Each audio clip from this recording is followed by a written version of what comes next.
Right. I'll start the introductions because, you were interested in those, but not as much as the content. So if you miss a few of those, it's not the end of the world. So I'm Dr. Carolyn DeBenedictis.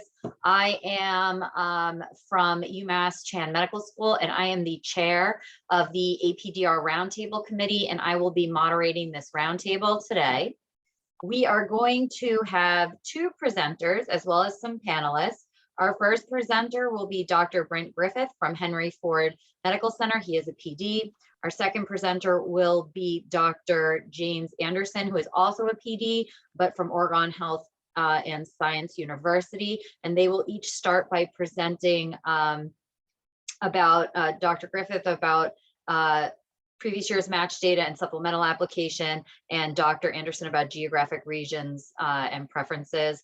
We will also be joined by numerous panelists to help answer any questions everyone has.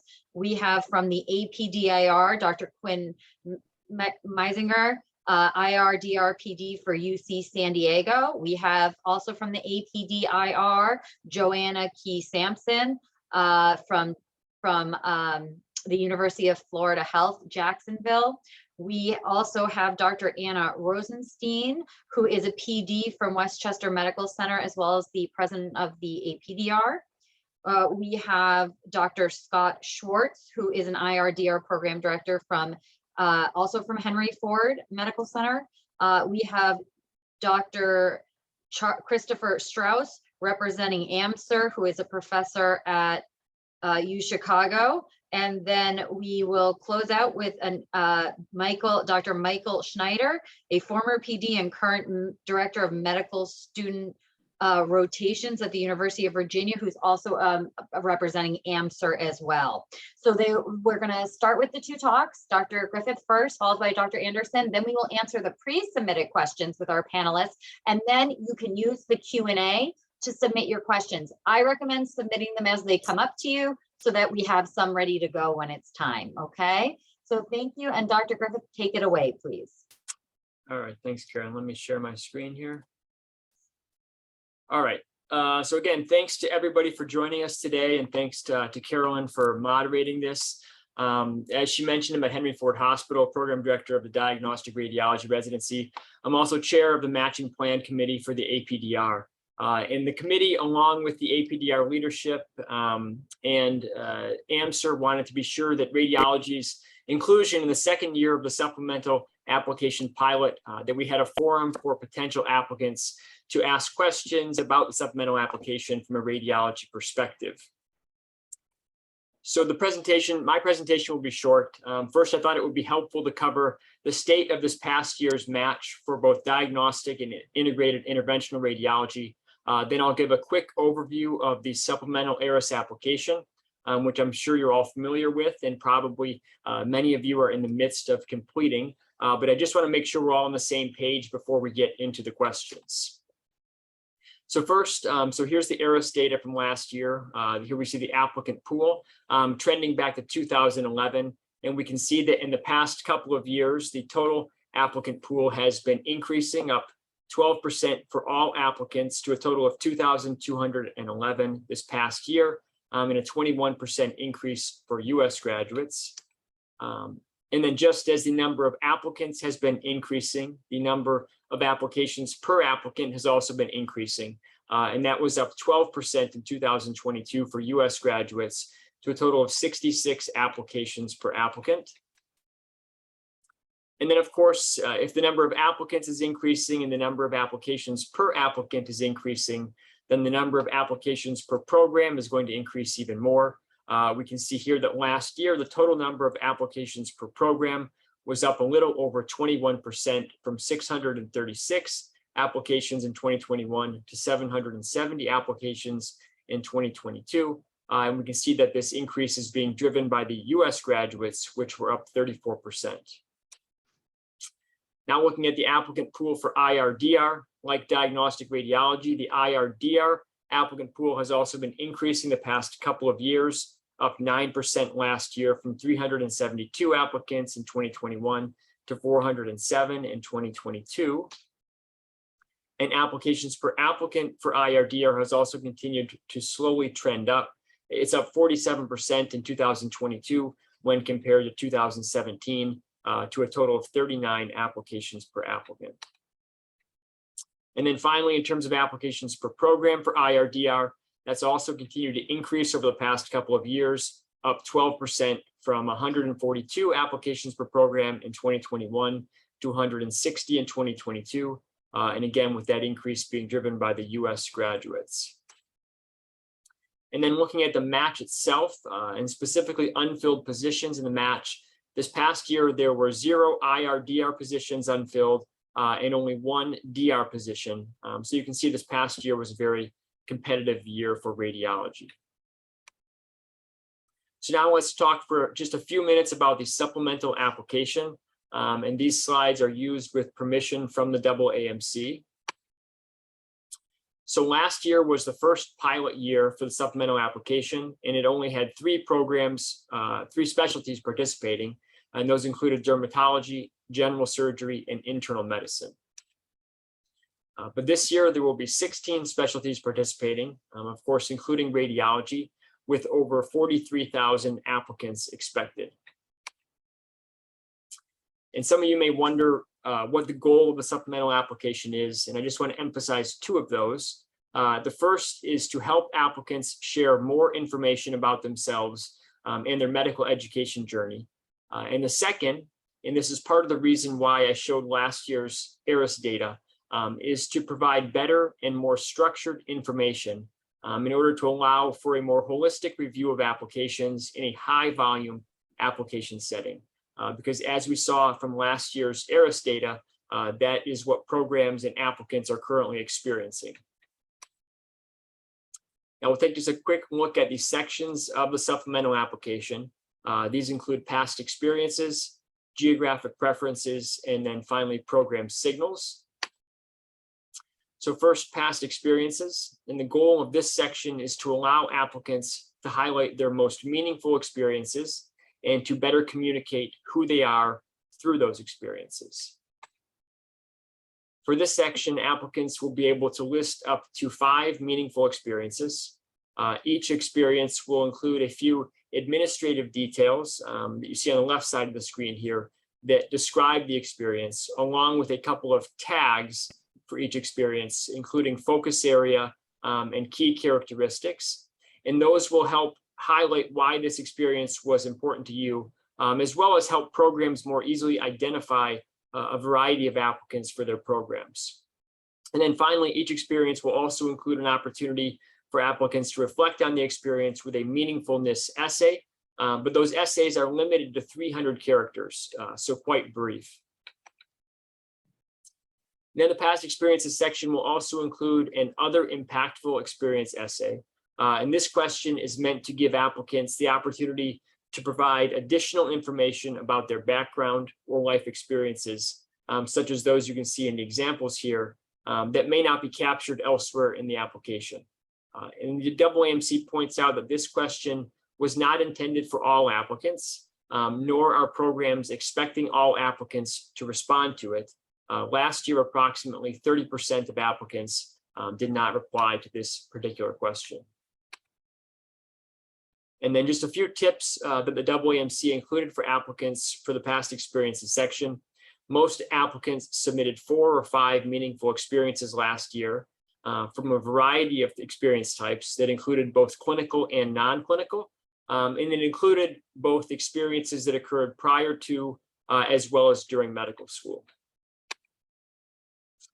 The next section is geographic preferences. And the goal of this section is to provide a means for applicants to share their geographic preference in a fair and accurate way, rather than what has been the traditional approach in which program directors have to infer an applicant's preference, perhaps by where they went to undergrad or medical school, or where their hometown is. I'm going to skip over the details of this section for now because, as Carolyn mentioned, Dr. Jim Anderson has a short presentation that discusses this topic. And the final section is program signaling. The goal of signaling is to provide applicants with the opportunity to share genuine interest in a program. In terms of number of signals, each specialty was given the opportunity to choose the maximum number of signals that they would use. And as you can see, this ranges all the way from 2 up to 30. When deciding on the number of signals, specialties considered the number of programs participating, the average number of applications submitted, the value added by the signals, as well as fairness to applicants. And after that analysis, as well as discussion with the AAMC, leadership from the DR and IRDR determined that 6 combined signals would be the most appropriate for this year 2 pilot for radiology. In the program signals section, you will be able to select the specialties in which you plan to apply this year. Then you'll receive a certain number of signals to use for each specialty. So an example, it's not exactly what's shown on the screen here, but if you apply to radiology and to general surgery, then you could signal up to 6 programs in radiology, either DR or IRDR, as well as 5 programs in surgery. So each specialty has its own signals. And we'll be discussing signals more. There were a number of questions submitted about signals, and so we'll get more into more of those details with the question and answers. How will the program signals be shared with the programs? So program signals will be reported such that a program will only know if an applicant signaled their program. So if you signal the program will see the word yes. If you do not signal a program, if you signal a different program, if you skip that question, or if you don't complete the supplemental application, then the program will not receive any information. And then finally, applicants will only be able to complete this supplemental application during the open window of August 1st to September 16th. So that is all that I have for this. I'm going to now turn it over to, I'm going to stop sharing here.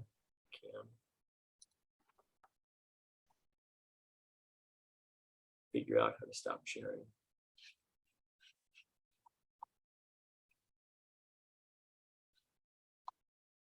All right, and I'll turn it over now to Dr. Anderson.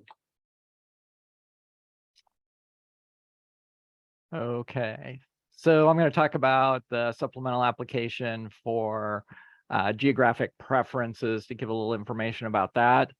I always start with the disclaimer that when I'm mentoring people, I give in groups, it's always guidelines, but you need to get advice for individuals because everyone has a different individual situation.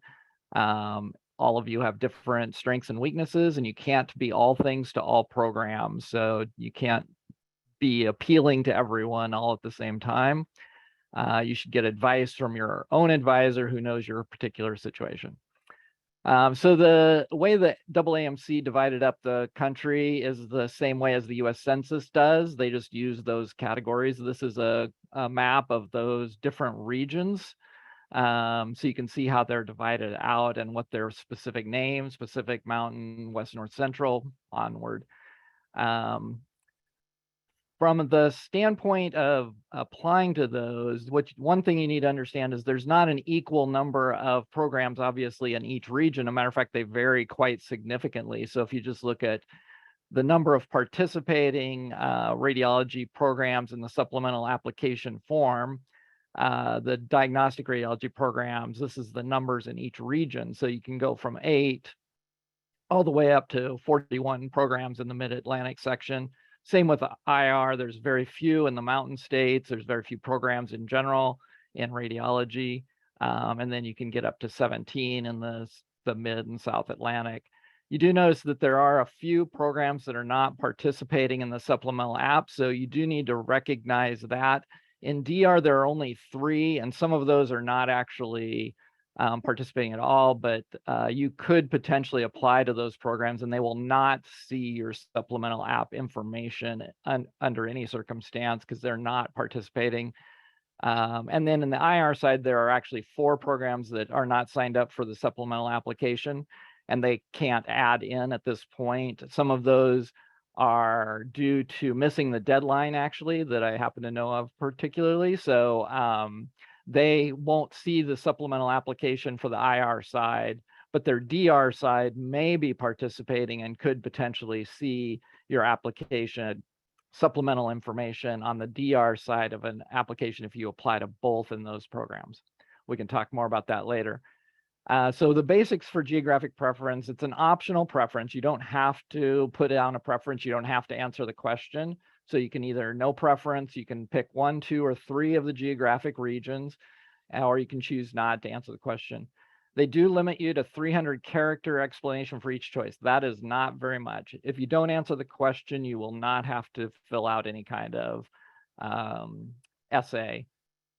Remember that only the programs in the region that you select will see what you write about the region. So I'll give some examples of that in a minute. Remember, not all programs are participating. As I said, 3 in DR and 4 in IR. So if you apply to those programs, they will not see your information in the supplemental application for their particular program. But if they're at the same institution and their DR side is participating, then the DR program would see that, and likely they have people that are on the committees for both, and so they're likely to see it. I do note that this last bullet point is 289 characters, including spaces, so you can see how short your essays are. They're basically 2 sentences, or maybe only 1 if it's a run-on sentence like mine. So be aware you're not going to get a lot of information into a 300-character explanation. This is how the division preferences or geographic preferences are shared with programs. So if you select one of the geographic preferences, the program that you apply to will see that, and they will see your essay. If you apply to a program that is not in an area that you geographically preference, they will not see anything. They won't know whether you signaled it, whether you answered the question or anything. They won't know that you, signaled 1, 2, or 3 other programs. If you select you do not have a division preference, that's what every program you apply to will see. They will all see that you have no preference. And if you have an essay as to why you have no preference, they will see that as well. And if you skip the question, it will look exactly as if you, as if the program hadn't been signaled in any way. So these two look the same to each of the programs that you apply to. So here's just a few examples. I always feel like examples explain things a little better. So if you select no preference, you can write why you have no preference. All programs will see that message. If you decide you select one geo region, Pacific, and I say that because that's where I am, you write why you have a preference for that region or not. All the programs that you apply to in Pacific region will see that you preference Pacific and that what you wrote. That's all they'll see. They'll see nothing else. Any program that you apply to outside of the Pacific geographic region will just basically see nothing. They won't know whether you skipped the question or whether you preference some other region. You can also just not answer the question, in which case you're kind of done. No program will get any information. It'll just look like a blank slate. If you select 2 regions, you can again write an essay or not. For each one of those, they can be different, obviously. The programs in the Pacific region would see the Pacific essay. The programs that you apply to in the Mountain region would see the Mountain essay. Neither one will know, like the Pacific won't know that you applied to Mountain, and Mountain won't know that you preference Pacific. Any place not in these regions will not see any information. And so nobody will know what else you did. There's also a section in the geographic region or the preferencing region about rural and urban setting, and you can preference this, or again, you can skip this question. So this is the scale that you would answer if you answer the question. So you can have a strong preference for rural, slight preference for rural, no preference, slight preference for urban, strong preference for urban. And again, you can write up to 300 characters for a response. Their definition goes by the US Census definition. So rural is a population of 2,500 or less. There are very few radiology programs that have that size of a city. Urban is 50,000 or more. The vast majority are going to be urban. So I'm not sure how much this helps other than how a individual program kind of interprets that. So I don't know if programs will really know what to do with this. Remember, it's a scale. It's not saying that you, preference suburban, because suburban isn't really in there. So being slightly urban doesn't necessarily mean suburban. So don't overinterpret the scale. Just take it for what it's worth. If you want to say, I really want to be in a big city, then you should probably preference urban. If you really want to be in a small town, you should probably preference rural. But again, I'm not sure how much programs will take that into account when it comes right down to it. But we can get some other opinions on that from the panel. One thing, make sure you don't contradict yourself in any of this situation. So if you're only applying to programs in large urban areas and you select a strong preference for rural, the program may be confused by what you're trying to say. And so that's not usually a good sign. Remember, and I think this is just something we can't reiterate enough, the supplemental app is for securing interviews. You're sending this information out before you've ever seen programs. So you're sending your signals, whether they're the personal signals or the geographic signals, before you've interviewed at programs. And so that's what programs are using it for. It's to be invited to, or not to, an interview. Once you have the interview, you of course can communicate directly with the program about how strongly you want to be in their program and things like that. So one thing I've cautioned all the people I advise is don't be too concerned about the signals and preferences influencing the ranking that programs do for you. That's not to say that some program couldn't potentially use it, but the specific instructions from the AAMC and from ERAS is that they should not be used for ranking, because things do change during the season about what your preferences are. So, your circumstances could change and you may not be interested in a certain geographic region or a certain program. I'll answer a couple of the questions that were submitted just because I had the chance to do that before. How significant will geographic preference be to programs? When a program sees no information, will they assume something about your geographic preferences? I think how significant will very much depend on the particular program.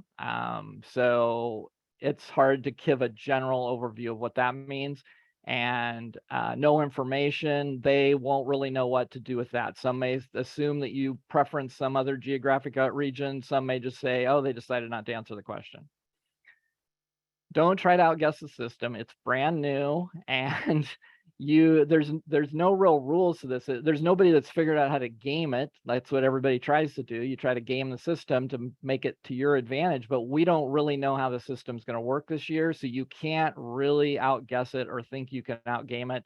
You just need to go with what you can do to sell yourself, basically. So be honest with yourself when you geo-preference. And then do double check that you preference the correct region.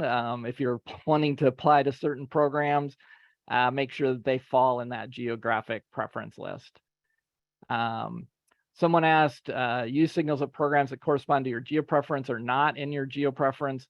I would say either. If your geo-preference is very strong, you'll want to use those signals to specific programs in that region. However, you may have programs that have qualities that are more important than your geographic preference, and then you can send your personal signals outside your geo-preference.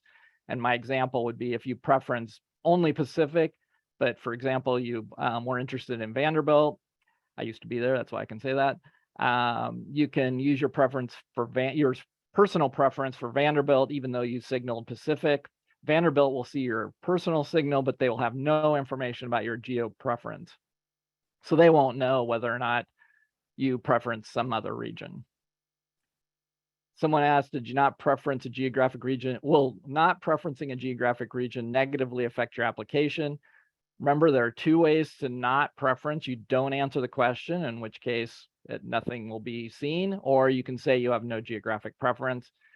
Again, probably will depend on the program, but I would think that in general, not preferencing will not negatively affect your application, but that could vary from program to program. And again, I think we'll hear from different panelists on that.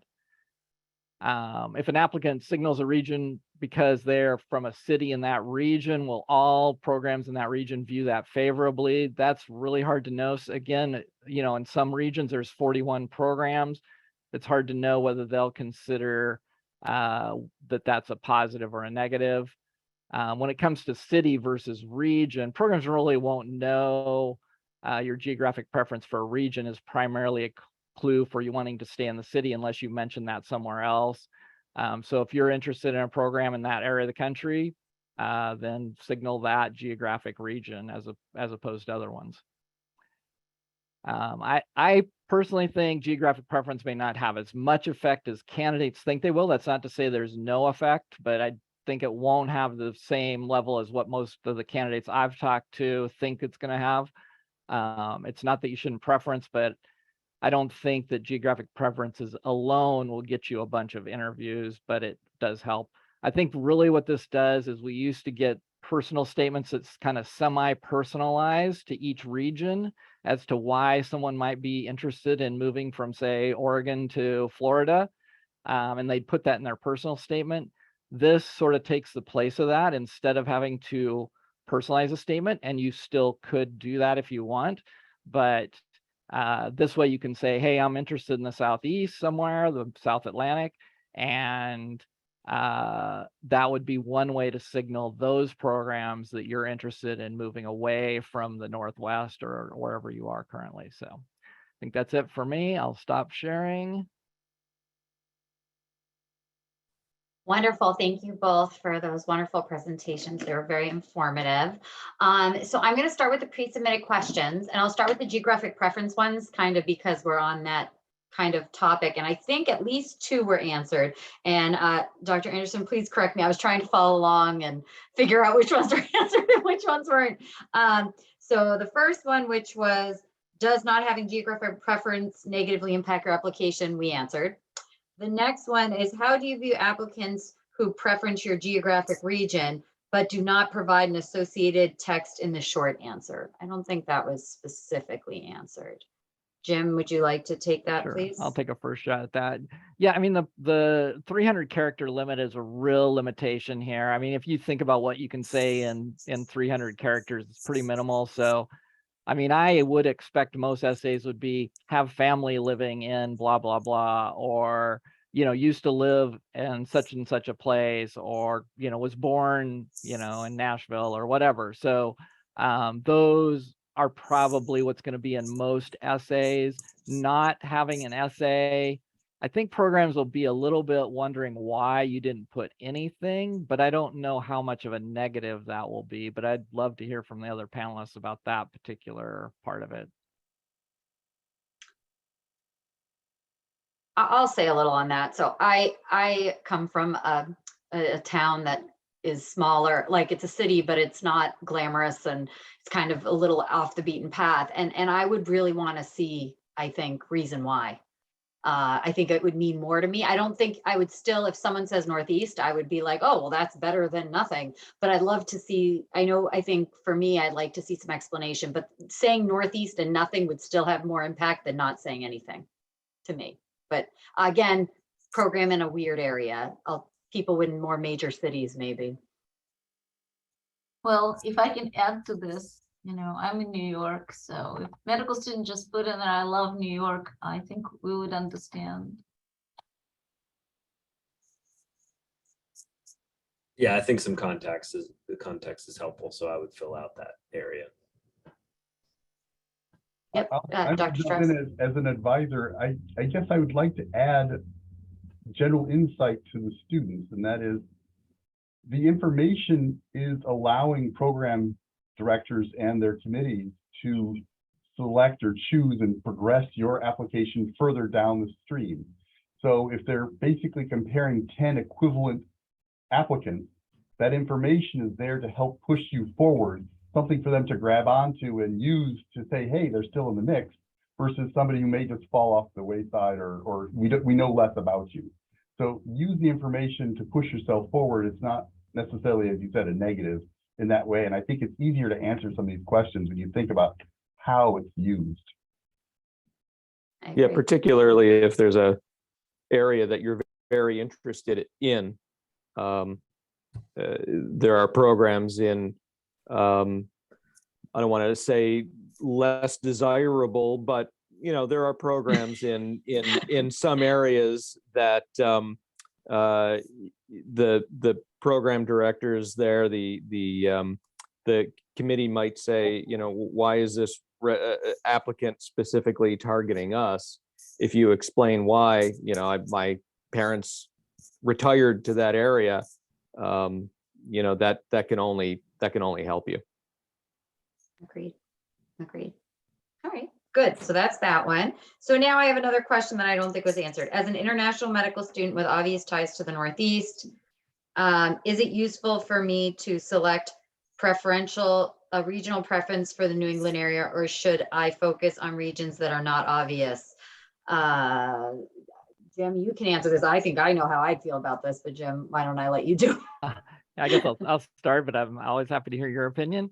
Yeah. I mean, I think you preference the places that you want to go. So whether you have ties or not, I would probably preference the regions that you want to go to. If for some reason you don't want to be in the New England states, even though you have connections in there, you signal somewhere else. But I think in general, if you have connections and you're likely to get interviews, showing an indication that you're willing to live there will not hurt you. I agree. I don't think just connections alone. I mean, you could have connections, but then we don't know your fiance is in California. You know, I agree 100% with what he said. And anyone else? Yes, if I could. When people say that, you know, I have connections, I think they assume that the connections are obvious from their application. I wish the applicants would view the supplemental app as a program director's shortcut. If we're getting on average 800, 700, 1,000 applications, we may miss the connection. And this geographic preference is meant to make it obvious. So we know that there are 9 regions, and you know, we are being selected as one of 9, and we know they can only mark 3 of them. Then it's obvious, and it is a shortcut.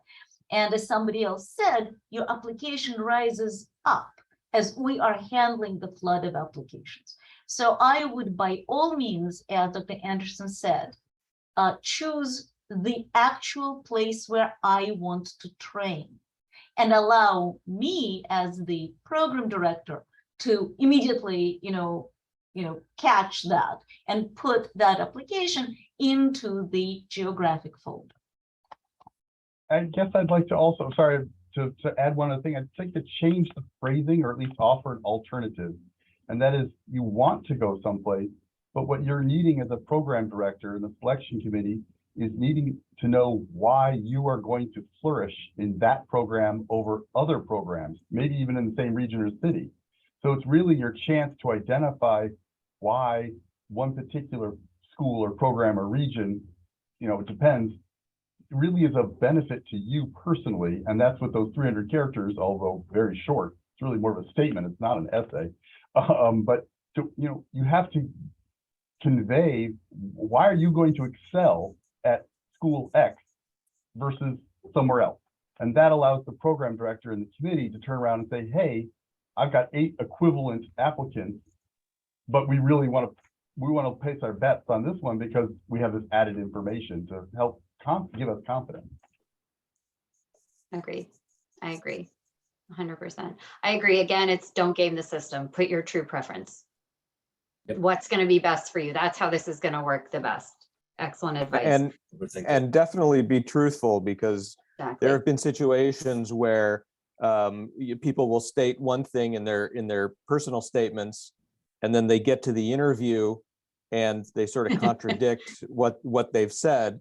So be truthful and know what's in there before you go and interview. Absolutely. 100% agree. All right. Our next question is, do you have any suggestion regarding geographic preferences for couples matching? And I'm dying to hear this because couples matching baffles me all the time. Would it be better to say no geographic preference or pick 3 regions? Go. So I just had this conversation with someone that I was advising. So that's a good question. Again, this is about where you want to train. It's not about trying to get, spread your applications out. If you as a couple want to train in the Northeast, then you both preference Northeast, assuming your significant other is also in a specialty that's using the supplemental application. If you're interested in multiple geographic regions, but like if one of you doesn't want to practice in the or work in the Pacific, and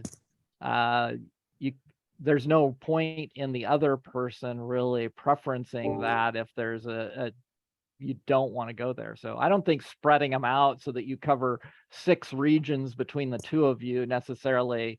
I mean, in a way, you're signaling so many programs geographically, then it loses all its meaning. It is to be hoped that both the couple agrees, and it is to be hoped that one of you not going to be preferring the Pacific and the other the Northeast, right? So if you agreed, just put whatever it is you want. I mean, that's so simple. Don't game this system. Nope. Signaling is meant to prevent gaming. Agreed. And yeah, I don't envy people doing the couples match. I've been married a very long time and I'm not sure my relationship could stand it. So it seems very stressful. Okay, the next question I think has already been answered. It was if an applicant signals a region because they are from that city, will all programs in that region view that favorably? And the answer was yes, right? Last one in geographic preferencing, how best to frame an interest in a specific geographical location as an IMG? Jim, you can answer this, I'm sure. Yeah, I think the IMG, it's the same as for US graduates. I don't think that there's any difference when it comes to the geographic preference. It's if you look at where you would like to be, where the most programs that you think will fit with your educational style, and the places that you're willing to live, then you geographically preference that. If you have no preference, put in no preference. I mean, I think if you're willing to go anywhere in the country and you don't think that any specific region is a benefit to the other, then you put no preference. I think the no signaling, if you just don't answer the question, I still think that's probably not a great strategy in general, but there may be people that want to do that, but I think answering the question probably is an advantage, either putting no preference or wherever you're interested. And I think it applies to IMGs or US grads. Wonderful. In the interest of time, I am going to move on. I think that was an excellent question. All right, so I'm going to move down to signaling. How does signaling work for IR and DR? Does signaling the IR program signal both IR, DR, or do you have to signal both separately? And for this question, I think the best person to start the answer is Anna. So that's the thing. The reason IR and DR got a total, that you get 6 signals to signal IR and DR programs sort of together as a group, is because the vast majority of IR applicants will also rank DR programs. And so you have to consider IR and DR as this mixed group in your 6 signals. Put yourself in the shoes of the people who are actually looking through your file and will be granting or not granting you an interview. Again, they're dealing with very large number of applicants. Let us say you really want to train in IR and you're applying to, let's say, 30 IR programs. In this case, it is, and you really, really want IR, then in this case, you are going to signal your top IR programs, okay? However, let's say you're now signaling to DR programs. Consider this situation, right? You are signaling in New York, saying elsewhere in New York. You just signaled the IR programs, now you come to DR, right? Now, majority of IR and DR programs talk to each other. And so chances are the program director in DR will know that you have signaled IR and also applied to them. Depending on your qualifications and the preferences of the DR program, they may or may not consider you highly. However, if you are set on training in this particular institution and would rather train in DR, as one of your top choices, but in this institution, you should signal both so that the program directors, both programs, understand that you really need to train in this institution. And you can explain this by, I really love your institution, or I have family in the area, which makes your institution the only institution in the area really the place for me. And therefore, I will thrive in your institution because I will have help, right? Family help, support, etc., but not, for example, in some other institution. In this case, you should signal separately IR and DR in the same institution. Was that clear? Does anybody else want to chime in? That's a fantastic answer. Everyone agree, or anyone have any? 100% agree. I agree as well. 100%. Yeah, I felt bad. I had an applicant last year like that, and no matter how much we tried to get it across, I'm not sure if the program understood. They didn't match there, that they didn't care. They just wanted to be at the program, IR or DR. So definitely follow those, follow that advice. Also, we're getting short on time and have a lot of questions. So panelists, if any of you can take a look through the Q&A and answer any of those. I see some of you already have, and thank you very much, just in case we run out of time. We'll try to get to them live, but if we can't, they're going to type the answers in if they can. All right, next, will programs filter out applicants who do not signal them? Jim, anyone? At this point, I would say no, we're not going to filter out. It's just, you know, the signaling just helps us kind of probably prioritize, so we know. So if all else is equal, if you're an equal applicant and you signal us, my institution over, and so that helps out, I would say, in potentially getting an interview, but not necessarily precluding you from getting an interview. Yeah, I would agree with that. I'd say, you know, we don't know how many, looking at last year's data from some of the IM and surgery programs, you know, some programs got a ton of signals and others got very, very few. As a candidate, you're not going to know that. So if you're signaling a program and they're not getting very many signals, then that's going to be a really strong reason for them to interview. And they're probably going to look at a lot of people who aren't signaling as well. If the program happens to get a lot of signals, you know, then not signaling was probably not a great idea, but you're not going to know that in advance. So yeah, I agree. I 100% agree. That's wonderful. The next one is, I plan on applying both IR, and DR.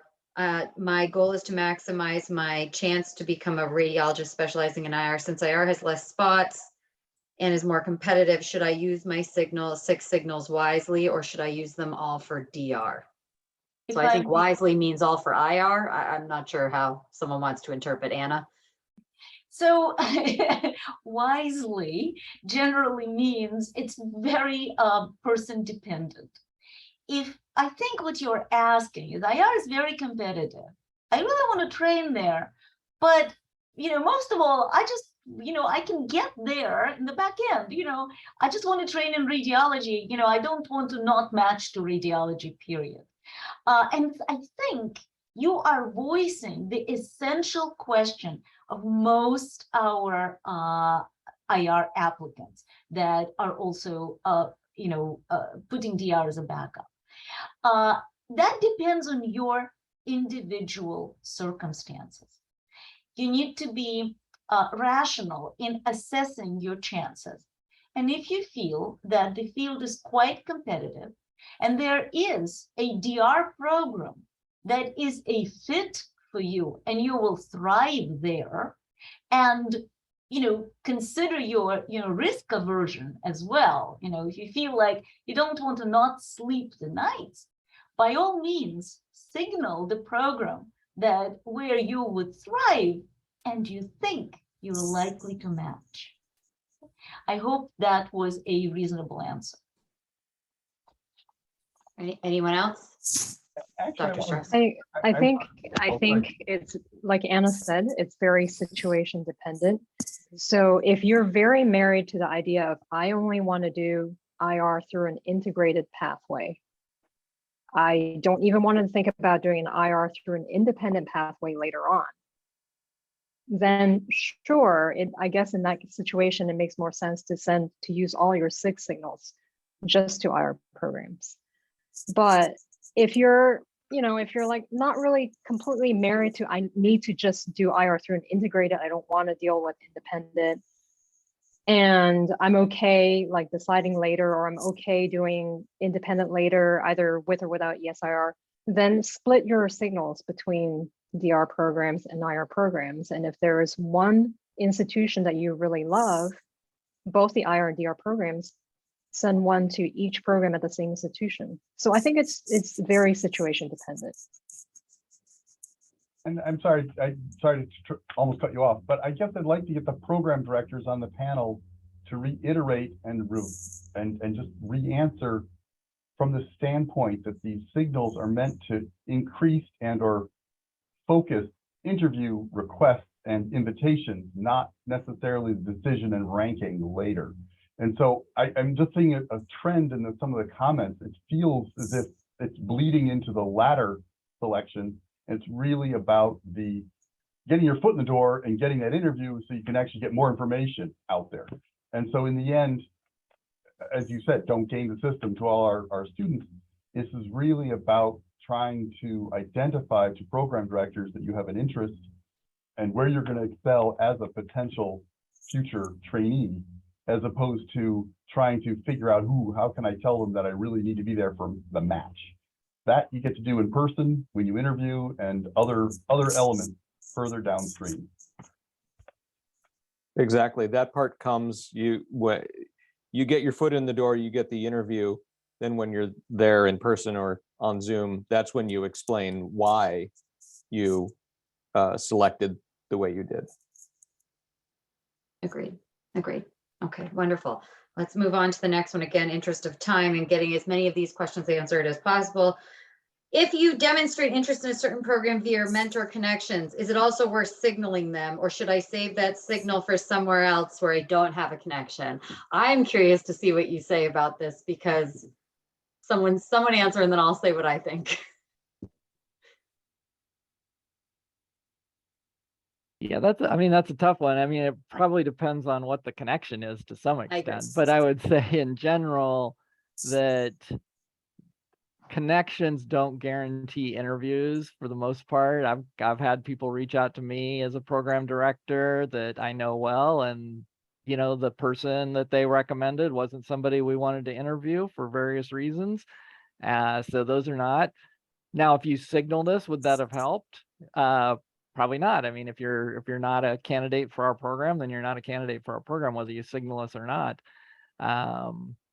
So I would signal the places that you best think are going to be a place that you want to get an interview at. I agree. I would say I would not rely on mentor connections. I would not.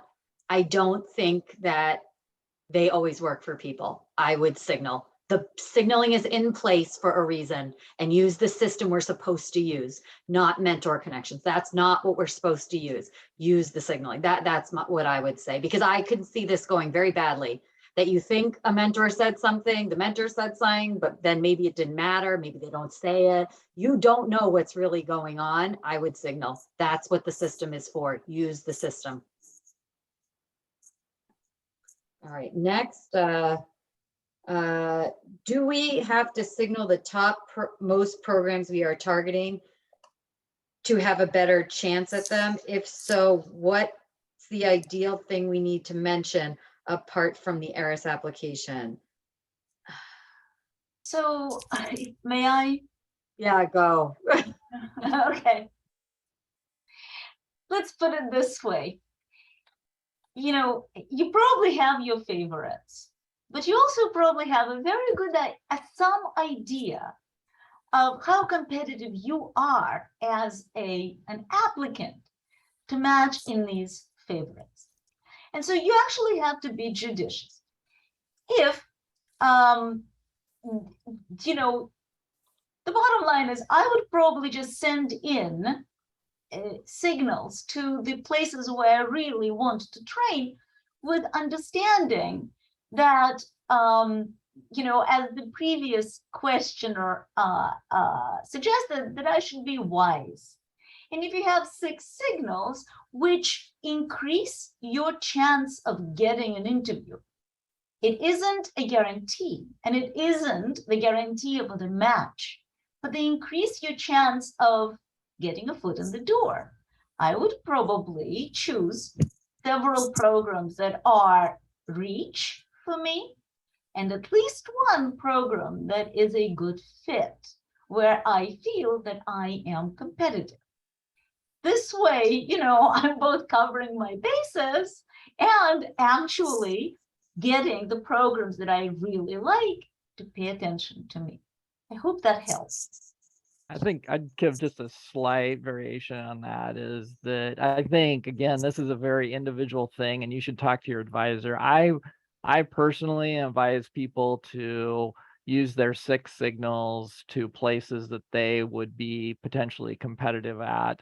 Maybe some of those are kind of the, a little bit more reach and some are a little bit lower, but I think you need to not just signal some pie in the sky program just for the hope that they'll take you if you signal them. Because if you're not competitive, that signal may be wasted essentially. I agree. I would look at program metrics that are available. I would not signal a place you are not at all competitive, because it will not matter. I can almost guarantee you it's not going to matter, because there are plenty of people who are competitive who are going to signal them. And if you are really outside, like way outside, borderline's a different story, but way outside their typical metrics, that's a waste of a signal. And it's much better used. And again, if you're borderline for some top programs, that probably means you're not as competitive as other people. So you want to use those signals really wisely. To programs that you have a good chance at. I agree. And some can be a reach. Like, it's fine to be somewhat of a reach, but if your board scores are low, your grades aren't great, signaling one of the top programs in the country is a waste of a signal. But signaling something that's a slight reach, right? Like Dr. Rozenshtein said, that's different, right? If it's a little above you, but not crazy far, that's different. That could be good. And most of the time your advisors have a pretty good sense of that if you've got a good advisor system out there. So you should be able to target those pretty well. I agree. I mean, and you guys just saw Dr. Griffith's data. It's very competitive, 0 unmatched spots. So if a place has standards, they're probably holding to those standards. It's not like one of those years probably where a lot of positions didn't fill the year before. People are nervous. They're going a little lower on their standards. People can uphold the standards they have this year. And I've been telling applicants to assume it's going to be as competitive last year as it was this year. I think that's the safest bet to assume. Do we know 100%? No, but I think it's the best assumption to go in with. Will programs I do not signal see my supplemental application? Programs that you don't signal will see your supplemental application, but they won't see the signaling information. They won't see the signaling information. So all programs, you fill out one supplemental application, and that will be seen by radiology. It'll be seen by every program that's participating in the supplemental application. But the signals, the geographic preferences, that is more specific in terms of who can see that. And Dr. Anderson included that, and I had it in my presentation as well. Yeah, and I think the other thing, there was a question in the question and answer about the preliminary year type if they're not participating in supplemental application, which I don't think IM prelim is, I don't think TY is, I don't think surgery prelim is. So none of those see your supplemental app at all. Right. So remember, there's really one application. Don't put things into your supplemental app for the IM preliminary program, because they're not going to see that unless it's in your regular ERAS. Yeah, and that goes to another question that was submitted. Somebody who's applying to, I believe, pathology. If you're applying to 2 specialties, if they're not participating in the supplemental application, they won't see any of that supplemental application information. So you can go to the ERAS website and you can see the 16 specialties that are participating. I think I also had that on my presentation. So yeah, that's very important for if you're dual applying, which I saw several questions about, is know which programs are participating, which specialties are participating. Then you'll know who's going to see your supplemental information. I agree. And with we only have 5 minutes left, and there's a question that's in the quick Q&A and on this, so we'll answer it. Should you signal your home program? And then the other turn on this was your home program or ones you do away rotations at. I answered a couple of these. I think the official guidance this year is yes, signal your home program and programs you do away rotations at, unless the program tells you not to. So I'll tell you, I told my everyone from my institution, do not signal me you will get an interview unless you failed something or did something horrible. Yeah. That's always been my policy, that I interview all people from my institution. We don't have that many that go into radiology, and I'm making it incredibly clear. Do not signal me unless you know, and even if you did signal me and you failed or have an ethical violation, I'm not interviewing you anyway. So I told them all. So I would check with what your institution's doing, but if they don't say anything, you should signal. Yep. Yeah. Check with the program director. Yes, check with the program. Yep. You already should have a relationship based on your away rotation and your med school status. If you don't, set up a meeting ASAP.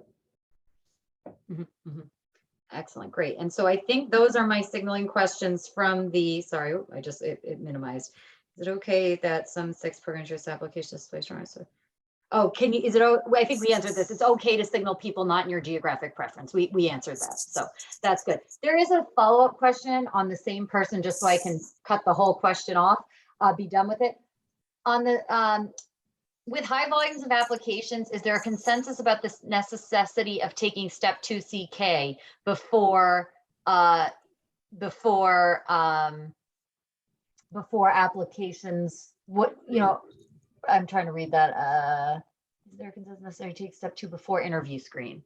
So is it necessary to take and have a score? I mean, taking it means nothing if there's no score before. What are people's thoughts on that? I know the guidance I give on that, but you guys, let me see what you guys think. So I'm see if that's really up to individual programs. Some individual programs require step 2 and some do not. Some may require it for a final rank list, but not necessarily for an interview. So I think my personal opinion in the matter is it's more data that I have to make an informed decision. So I would recommend taking it earlier than later. But that is ultimately up to the individual institution. Right, and I can only add for the, you know, for everyone who's watching us, that high scores certainly help. Or hurt you.